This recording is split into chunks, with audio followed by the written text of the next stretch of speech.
کہ اب مزید جو ان کو مشکلات کا سامنا کرنا پڑ رہا ہے. اب میں سن رہی ہوں کہ سہیل آفریدی صاحب پر مقدمے ہو گئے ہیں کافی سارے اور انہوں نے اپنی ضمانت کرا لی ہے کہ یہ نہ ہو کہ میری گرفتاری نہ ہو جائے.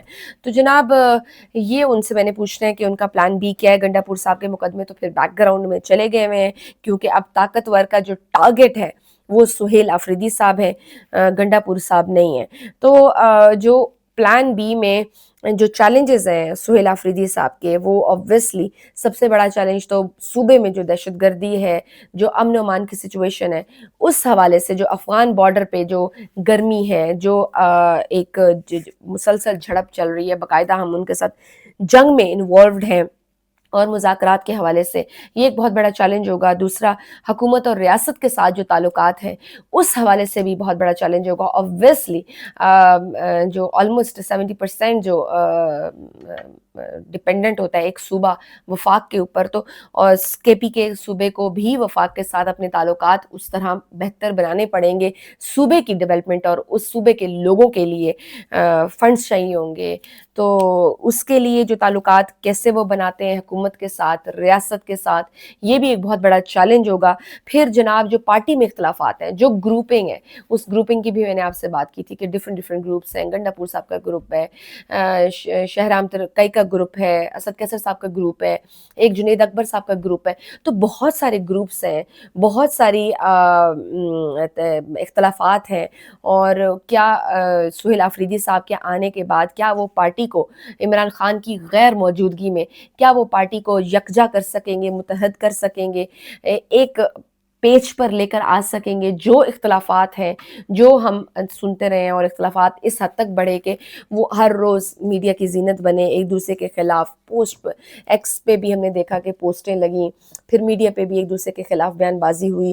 گنڈا پور صاحب کی بھی ایپیسوڈ ہم نے دیکھی کہ پھر eventually that leads to this کہ سہیل آفریدی کو عمران خان صاحب نے پھر نامینیٹ کر دیا. تو یہ ایک چیلنج ہوگا. پھر عمران خان صاحب کی اپنی بھی بہت ایکسپیکٹیشنز ہیں سہیل آفریدی صاحب سے, بہت ہائی ایکسپیکٹیشنز ہیں ہر لحاظ سے. ایک تو مزاحمت کے لحاظ سے کہ مزاحمت, یہ اسٹرانگ مزاحمت کریں گے. اوبویسلی عمران خان صاحب نے بھی کافی ہارڈ لائن لی ہوئی ہے, اور وہ انہوں نے ٹیک آن کیا ہوا ہے حکومت کو اور ریاست کو. تو اس حوالے سے بھی اوبویسلی عمران خان صاحب چاہیں گے کہ سہیل آفریدی صاحب بھی اسی طرح وہ ہارڈ لائن لیں, اور وہ ہارڈ لائن لیتے ہوئے بھی آئے ہیں. ہم نے ان کے جتنے بھی احتجاج دیکھے, جتنے بھی جلسے جلوسوں میں ان کی تقریر دیکھی, پھر جو وزیر اعلیٰ بننے کے بعد جو اسمبلی میں انہوں نے خطاب کیا, اس میں بھی کافی سخت ایک ان کی لائن تھی.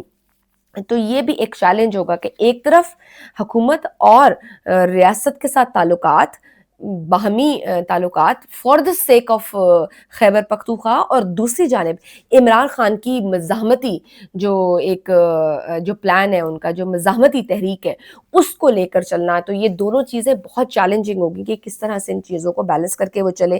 تو یہ ایک بہت بڑا چیلنج ہوگا. پھر صوبے میں دہشت گردی, یہ آلریڈی ہم ڈسکس کر چکے ہیں.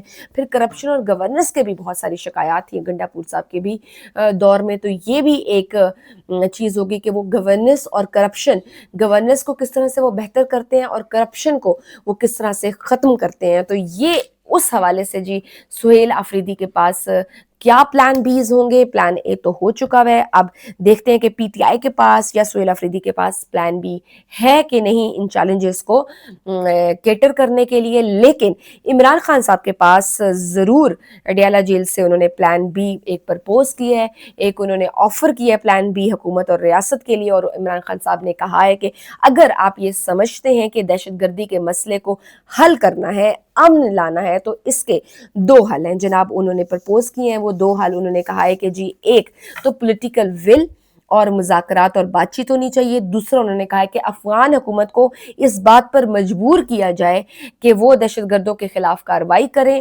اور وہ تبھی مجبور کیا جا سکتا ہے کہ اب اگر آپ ان سے بات چیت کریں, انہیں مذاکرات کے لیے میز پر لے کر آئیں, آپریشن کی بجائے آپ میز پر انہیں بٹھائیں, ٹیبل ٹاک کریں, اور ہم اپنا بہت نقصان کر رہے ہیں, مزید نقصان سے اگر بچنا ہے تو بہتر یہی ہے کہ بات چیت کی جائے. اور اگر آپ وہ ساتھ انہوں نے یہ بھی پرپوز کیا ہے کہ اگر آپ یہ مسئلہ خود حل نہیں کر سکتے تو مجھے آپ پے رول پر ریلیز کریں, مجھے رہا کریں, تاکہ میں یہ مسئلہ آپ کو حل کر کے دکھا دوں گا, میں یہ مسئلہ حل کر کے دے سکتا ہوں صرف ملک اور قوم کے لیے. تو جناب یہ آیا ہے پرپوزل عمران خان صاحب کا اڈیالہ جیل سے ریاست اور حکومت کے لیے. Let's see how they respond to this offer.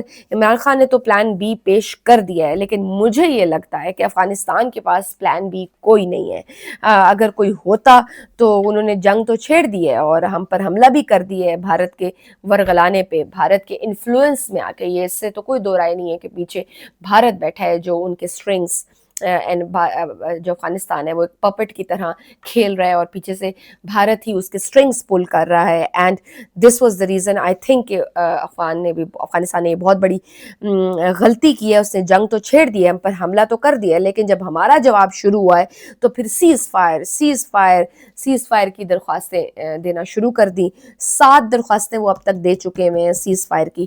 نہ صرف یہ بلکہ قطر اور سعودی عرب سے بھی ریکویسٹ کی ہے کہ آپ بات کریں جناب, ہمارا سیز فائر کروائیں ہم سے. تو جب ہمارا ایک دھواں دھار قسم کا جب جواب گیا ہے, منہ توڑ جواب جب انہیں ملا ہے, جو ہم نے ٹارگٹڈ آپریشنز کیے ہیں. کل بھی ہم نے دیکھا کہ کس طرح سے قندھار اور کابل میں ٹارگٹڈ آپریشنز ہوئے جس میں 7 خوارج بھی ہلاک ہوئے تھے. تو جناب اس کے بعد انہوں نے سیز فائر کرنے کی بات کی تھی, اور کل انہوں نے کہا کہ 48 گھنٹوں کا سیز فائر ہوگا. تو فی الحال 20 گھنٹوں کے لیے اب سے 20 گھنٹے رہ چکے ہیں, سیز فائر موجود ہے. اگر افغان حکومت کے پاس پلان بی نہیں تھا تو ہم نے کون سا کوئی ان سے ناجائز مطالبہ کر لیا تھا؟ آپ نہ پڑھتے جنگ میں, آپ نہ آتے انفلوئنسڈ نہ ہوتے بھارت کی باتوں میں. بھئی ہم نے آپ سے کوئی ناجائز مطالبہ تو نہیں کیا تھا نا, ہم نے تو یہی کہا تھا کہ آپ کے پاس دہشت گرد موجود ہیں, ان دہشت گردوں اور ان خوارجوں کو کے جو ٹریننگ کیمپس ہیں ان کو آپ ختم کریں اور دہشت گردوں کو ہمارے حوالے کیا جائے. یہ ہمارا ایک ان سے مطالبہ تھا, لیکن نہ ان کے پاس پلان بی تھا اور نہ ان کے پاس سوچنے سمجھنے کی صلاحیت تھی. تو اب ان کو لالے پڑے ہوئے ہیں, وہ بار بار کہہ رہے ہیں کہ جی سیز فائر کرو.